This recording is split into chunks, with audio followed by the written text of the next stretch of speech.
குறைந்த காற்றழுத்த தாழ்வு மண்டலமாக வலுவிழக்கும் என்று வானிலை ஆய்வு மையத்தால் எச்சரிக்கப்படுகின்றது. இதன் ஒரு பகுதியாக கடல் கொந்தளிப்புடன் காணப்படுவதாலும் அதே போன்று காற்றின் வேகம் அதிகரிப்பாக இருப்பதாலும் நேற்று பொதுமக்கள் யாரும் மெரினா கடற்கரைக்கும் அது அருகாமையில் இருக்கக்கூடிய கடற்கரைக்கும் வர வேண்டாம் என்று காவல்துறையினரால் அறிவுறுத்தப்பட்டிருந்தது. அப்படி இருக்கையில் நேற்று விடுமுறை தினம் என்பதால் அந்த தடையையும் மீறி ஏராளமான பொதுமக்கள் கூட்டமாகவும் குடும்பத்தினருடனும் வருகை தந்திருந்தனர்.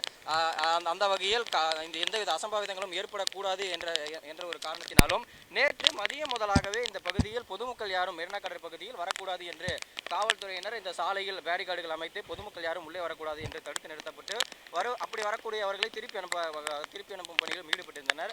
அப்படி இருக்கையில் காற்றின் வேகம் அதிகமாக இருப்பதாலும் அதே போன்று கடல் அலை அதிகமாக இருக்கக்கூடிய காரணத்தினாலும் பொதுமக்கள் யாரும் இன்றும் அந்த மெரினா கடற்கரைக்கு வரக்கூடாது என்று காவல்துறையினர் எச்சரித்துள்ளனர். அதே போன்று இந்த காற்றழுத்த தாழ்வு மண்டலமானது குறைந்த காற்றழுத்த தாழ்வு மண்டலமாக இருப்பதாலும் இன்று மதியத்திற்கு மேல் வலுவிழக்கக்கூடிய ஒரு நிலை ஏற்படும் என்ற ஒரு காரணத்தினாலும் புதுச்சேரி, காரைக்கால், நாகப்பட்டினம், கடலூர் ஆகிய மாவட்டங்களில் கனமழையானது பெய்து வருகின்றது.